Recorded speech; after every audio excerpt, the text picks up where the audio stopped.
नमस्कार. कणकवली नगरपंचायतची निवडणूक पार पडली. निवडणुकीचा निकाल कणकवली शहरातील जनतेला मिळाला आणि त्यानंतर मला वाटतं आता 4 दिवस झाले.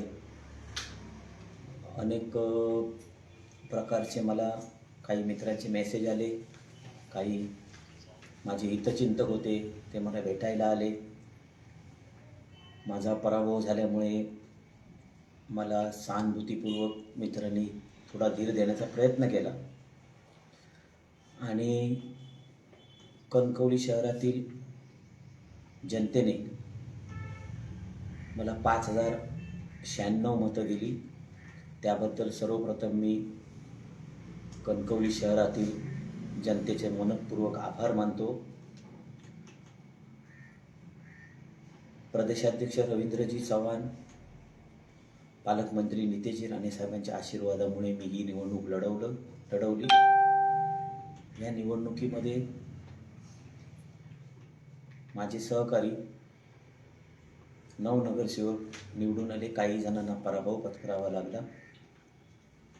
अतिशय चांगल्या खेळीमेळीच्या वातावरणात निवडणूक पार पाडली.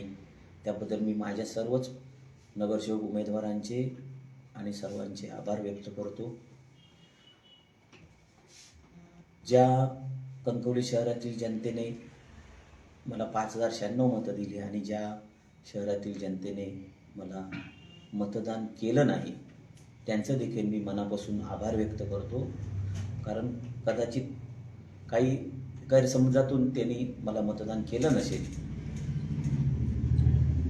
मी आज पत्रकार परिषद घेण्याचं कारण एवढंच आहे की मी कॉलेज जीवनापासून या सक्रिय राजकारणामध्ये आहे. कॉलेजमध्ये मी CR होतो, जवळजवळ 5 वर्ष, सलग 5 वर्ष CR होतो. त्याच्यानंतर तिथून माझी राजकारणाला सुरुवात झाली आणि त्याच्यानंतर कणकवलीची पहिली निवडणूक 2003 झाली. त्या 2003 मी पहिला नगरसेवक म्हणून निवडून आलो. त्याच्यानंतर 8 निवडून आलो. त्याच्यानंतर 2013 निवडून आलो. त्याच्यानंतर 2018 मी नगराध्यक्ष झालो आणि कालची निवडणूक काही आमच्या गैरसमजातून म्हणा किंवा काही आमचं थोडंसं नियोजन चुकलं असेल त्याच्यातून माझा पराभव झाला. तो देखील मी खेळीमेळीच्या वातावरणात मान्य करतो, स्वीकारतो. आज तुम्हाला सांगायचं आहे की मी पराभवाला न घाबरता आज मी माझं कणकवलीमध्ये समीर नलावडे जनसंपर्क कार्यालयाचं आज तुम्ही या बसला तिथे मी आता उद्घाटन केलं. मी स्वतः आलो. यापुढे कणकवली शहरातील जनतेचे जे काही प्रश्न असतील ते माझ्या या समीर नलावडे जनसंपर्क कार्यालयामधून मी सोडवण्याचा प्रामाणिक प्रयत्न करेन. कारण कणकवली शहरातील जनतेचे प्रश्न मला माहिती आहे की जनतेच्या अडीअडचणी अनेक आहेत. कणकवली नगरपंचायतमध्ये जी काही कामं असतील आणि जी त्यांच्याकडून होत नसतील तर कणकवली शहरातील जनतेने माझ्या जनसंपर्क कार्यालयात येऊन मला भेटावं. मी त्यांची प्रामाणिकपणे याच्या आधी सेवा केलेली आहे, याच्याही पुढे सेवा करेन. त्याच्यासाठीच मी आजची प्रेस बोलवली की मी स्वतःचं माझं समीर नलावडे जनसंपर्क कार्यालय आज मी चालू केलेलं आहे. आपण बाहेर माझा बोर्ड बघितला असेल, कदाचित बघितला नसेल. त्याच्यामुळे मी हे जनसंपर्क कार्यालय आजपासून कणकवली शहराच्या जनतेच्या सेवेसाठी रुजू केलेलं आहे आणि प्रामाणिकपणे मी कणकवली शहरातील जनतेची सेवा करेन. यासाठी मी आज ही पत्रकार परिषद बोलवली होती. साहेब, आपलं एक स्टेटस चर्चेत आहे, कुछ निर्णय मुश्किल है पर लेना जरुरी है, असं आपलं एक स्टेटस ठेवलेला होता. काय सांगता? नाही, ते मी स्टेटस असंच ठेवलं होतं की काही निर्णय झालेत, काही निर्णय माझ्या मनाला लागले, पण ते असं काही नाही की मला थोडंसं वाटलं म्हणून मी तो स्टेटस ठेवला. पण माझा रोष किंवा राग कोणावरच नाही.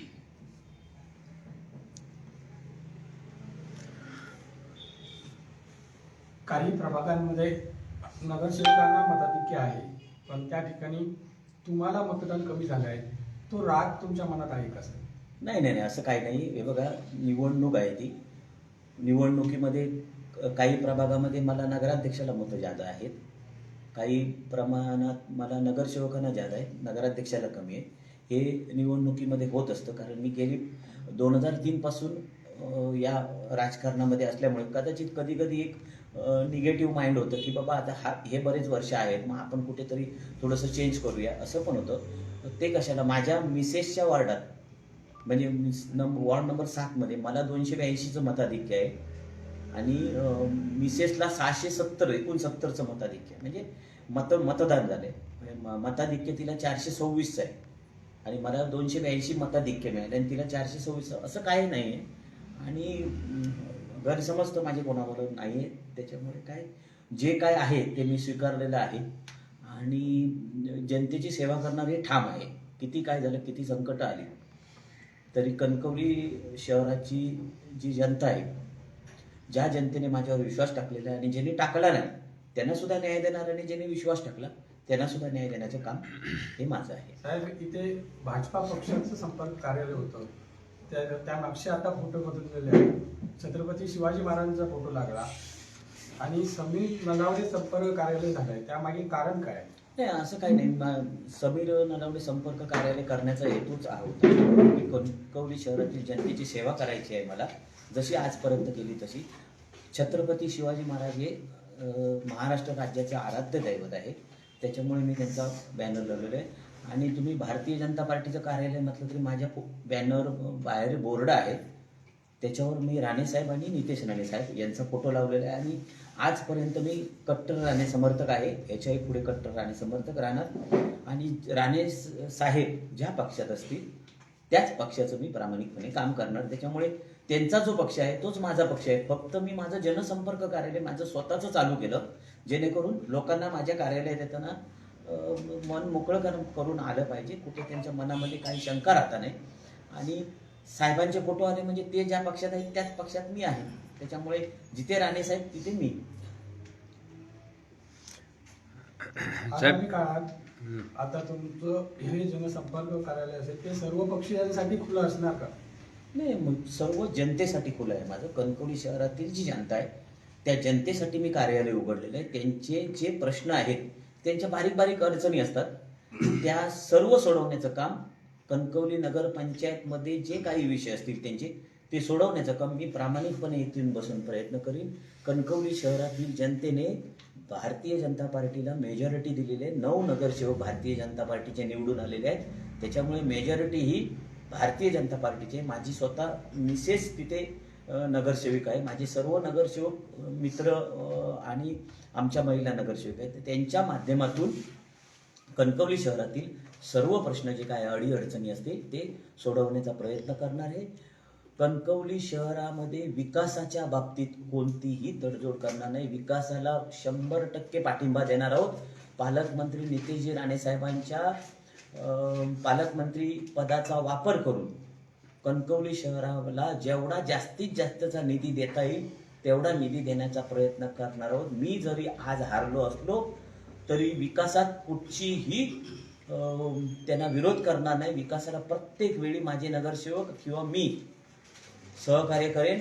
त्याच्यामुळे जर चुकीचं काही होत असेल तर आमचे भारतीय जनता पार्टीचे नगरसेवक विरोध करतील ठामपणे, पण चांगलं असेल तिथे त्यांना नक्कीच सहकार्य करतील. निवडणुकीच्या पूर्वी 10 कोटीचा निधी कणकवली शहराच्या विकास कामांसाठी आल्याचं तुम्ही सांगितलं होतं, तर त्या कामांची आता प्रक्रिया पुढे केव्हा चालू होईल? निवडणुकीच्या 10 कोटी नाही, 13.5 कोटीचा निधी आहे. त्याची काही निविदा सुद्धा निघाल्या होत्या, पण आचारसंहिता लागली होती त्याच्यामुळे काही निविदा थांबल्यात. टोटल 10 कोटीचा निधी पालकमंत्री नितेशजी राणे साहेबांनी आणलेला आहे, तो आपल्या नगरपालिकेकडे आलेला आहे. तर त्याची कामं सुद्धा आता मला वाटतं आता आचारसंहिता संपलेली आहे, त्याची मुख्याधिकारी आणि बाकीचे सर्व त्याची निविदा राहिलेल्या निविदा काढतील किंवा आता ज्या निविदा निघाल्या त्याच्यावर काय तो मार्ग काढतील आणि 13.5 कोटीची कामं या शहरामध्ये आता सुरुवात होईल आणि भूमिपूजन सुद्धा आता त्यांच्याकडून केली जातील. साहेब आपल्यासोबत आपले जवळचे नगरसेवक माजी नगराध्यक्ष बंडू हरणे किंवा अभिद नाईक आपले जे मित्र हे देखील पराभूत झाले आहेत. या सगळ्यांना सोबत घेऊन काम करतात. हो 100%. बंडू हरणे, अभिद नाईक, अण्णा कोदे असे अनेक माझे नगरसेवक आहे ज्यांनी या प्रामाणिकपणे कायम राणे साहेबांसोबत राहिलेले आहेत आणि या शहराची त्यांनी सेवा केलेली आहे. त्या सर्वांना घेऊन मी काम करणार आहे आणि मी जरी आज हरलो असलो तरी मी शहराचा नागरिक आहे आणि ही जबाबदारी मी घेऊन मी कणकवली शहराचं काम करणार आहे. कुठचंही मी तुम्हाला आजही परत सांगतो, कुठच्याही चांगल्या गोष्टीला शहरामध्ये विरोध करणार नाही, कारण शहर डेव्हलप झाले पाहिजे हे माझ्या मनामध्ये आहे आणि त्याच्यामुळे ठीक आहे राजकारणामध्ये हारजीत होते, तेवढं पचवण्याची ताकद माझ्यामध्ये राणे साहेबांनी दिलेली आहे. त्याच्यामुळे जे काही होईल ते सहकार्य चांगल्या कामाला चांगलं सहकार्य होईल. नगराध्यक्ष संदेश पारकर यांनी एकनाथ शिंदे यांची भेट घेतली आणि त्यानंतर शिंदे सेनेत जाण्याच्या चर्चा सुरू झाली. काय सांगाल त्याबद्दल? तो काय आपला विषय नाही, तो त्यांचा विषय आहे. ते कुठच्या पक्षात जातील किंवा ते मला काय माहिती नाही आणि जाऊ शकतात ते, कारण त्यांना शिंदे सेनेच्या सर्व पक्षातील नेत्यांनी सहकार्य केलं होतं. त्याप्रमाणे उबाटाच्या सुद्धा सर्व नेत्यांनी सहकार्य केलं होतं. त्याच्यामुळे त्यांचा निर्णय आहे, त्यांच्या निर्णयात मी बोलू शकत नाही. निलेश राणे यांनी नुकतीच एका माध्यमांना मुलाखती देताना एक तुमच्यावर आरोप केला होता की त्यामध्ये असं एक प्रसिद्ध झालं होतं की समीर नलावडेंच्या क्रूकर्मामुळे कणकवली नगरपंचायतमधली सत्ता गेली, असा निलेश राणेंचा आरोप होता. मी त्यांना एवढंच सांगेन की काही लोकांनी राणे साहेबांचा फोटो काढून कुकर्म केलं. आता निदान निलेश राणे साहेब त्यांच्याबरोबर होते म्हणून राणे साहेबांचा फोटो लावून ते एक सत्कर्म चांगलं करावं असं मला वाटतं. कुठला फोटो? विजयी बॅनर लागले. कुठला फोटो? राणे साहेबांचा फोटो लावून चांगलं सत्कर्म करावं एवढंच मी सांगेन. नाही, कुठला फोटो काढला म्हणता?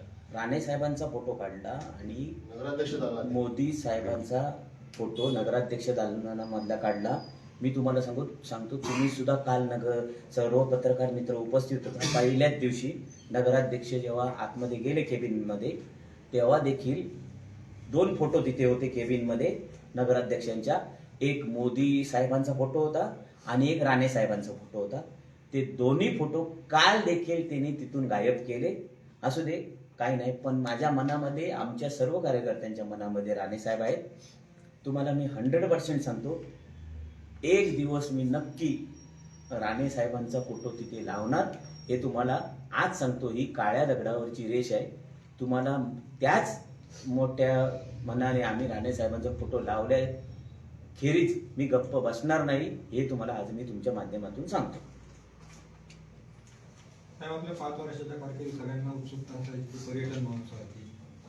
आता जरी तुम्ही सत्तेत नसलं आता तर यापुढे तो महोत्सव चालू राहील किंवा कसं काय? आता काही गोष्टी आहेत ज्या मी या नगरपंचायतच्या माध्यमातून करायचो, तर त्या गोष्टीवर माझं बंडू हरणे आणि अण्णा कोदे प्रामुख्याने आम्ही तिघेजण यामध्ये सर्व डिस्कस करायचो आणि बंडू गांगण. तर हे आमचं चालू आहे बोलणं. कालच माझ्या घरी आम्ही एकत्र बसलो होतो की या विषयामध्ये काय काय आपल्याला करता येईल याचा एक साधारण थोड्या दिवसात विचार करून तुमच्यासमोर पुन्हा विषय घेऊन येईल. असं म्हटलं की जानेवारी महिन्यामध्ये आपण निवडणुकीच्या आधीच म्हटलं होतं, डिक्लेअर केलं होतं जवळपास की जानेवारी महिन्यामध्ये कणकवलीचा पर्यटन महोत्सव असेल. कणकवलीचा पर्यटन महोत्सव हा नगरपंचायतच्या माध्यमातून मी वारंवार घेत आलेलो आहे. त्याच्यामुळे नगरपंचायतमध्ये आता आपला नगराध्यक्ष नाही आहे. त्याच्यामुळे हाच विचार काल रात्री उशिरापर्यंत आम्ही सर्वजण बसलो होतो की काय करता येईल शहराच्या, कारण सांस्कृतिक क्षेत्रात काम करणारी अनेक मंडळी शहरामध्ये आहे. पण मी तुम्हाला सांगतो, काल आमचा विचार विनिमय चालू होता. मी या शहरातील जनतेला 100% टाकणार नाही. जरी मला काही निम्मे मतांनी मतदान केलं, बाकीच्यांनी नाही केलं, तरी ते सर्व माझे मतदार आहेत. त्याच्यामुळे तो विचार विनिमय करून योग्य तो निर्णय काही दिवसात घेऊ. उपनगराध्यक्ष पद देखील दावा शहर विकास आघाडी करत आहे, काय सांगाल? सर्वात म्हणजे जुना GR होता तो आता गेला आणि काल परवाच्या कॅबिनेटमध्ये मुख्यमंत्र्यांच्या ठराव झालेला आहे. आणि म्हणजे सर्वात महत्त्वाचं म्हणजे तो अध्यादेश मला वाटतं येणाऱ्या एक 4-5 दिवसात म्हणजे अर्जंट काढतील, कारण राज्यामध्ये निवडणुका झालेल्या आहेत आणि त्याच्यामुळे परिस्थिती अशी अनेक ठिकाणी आलेली असेल किंवा येऊ शकते. म्हणून येणाऱ्या 4-5 दिवसात अध्यादेश काय येतो आणि त्या अध्यादेशामध्ये काय आहे नेमकं त्याचा विचार करून मग आम्ही तो निर्णय घेऊ, कारण त्याच्यामध्ये जो येईल तोच फायनल डिसिजन असेल. त्याच्यामुळे पूर्वीचे सगळे GR गेलेले आहेत. मी तुम्हाला सांगत होतो तो पण GR होता पॉझिटिव्ह तसा, पण आता नवीन GR अध्यादेश काय येतो त्याच्यावर सगळा निर्णय होईल. तुम्ही बाहेर जो नवीन तुमच्या जनसंपर्क कार्यालयाला बॅनर लावलाय तर त्यावर तुमचा संपर्क क्रमांक टाकलाय, काय नेमका उद्देश त्याचा त्यामागचा? ते काही नाही, एखाद्याला कधी कधी कार्यालय संध्याकाळचं बंद असणार, सकाळच्या सत्रातच कार्यालय आम्ही चालू ठेवणार आहोत सकाळपासून दुपारीपर्यंत, कारण नगरपंचायतमध्ये लोकांची कामं सकाळपासून दुपारपर्यंत असतात, त्याच्यानंतर बंद असणार सेटर. त्याच्यामुळे तो संपर्क नंबर दिलेला आहे, जेणेकरून दुपारी जेवणाच्या वेळेला बंद झाल्यानंतर संध्याकाळी जर कोण आलं तर तिथे त्या क्रमांकावर मला फोन करायचा. मी संध्याकाळचा नाक्यावर माझं एक ऑफिस आहे तिथे बसतो, त्याच्यामुळे त्या नंबरवर कॉल केल्यानंतर मी त्यांना तेवढी सेवा देऊ शकतो. म्हणजे विजयानंतर सत्ताधाऱ्यांच्या शहरामध्ये बॅनर लावले जाते त्यांचे, काही बॅनरवरती बघितलं तर निलेश राणे यांचे फोटो नाही आहेत. कसं बघायचं? आता निवडणुकीला तर निलेश साहेबांचा फोटो लावला होता. मी काय त्यांचे बॅनर माझा तेवढा लक्ष नाही आहे बारीक की निलेश साहेबांचा फोटो लावला की नाही, पण ठीक आहे, तो त्यांचा विषय आहे, मी त्या विषयात काय बोलू शकत नाही.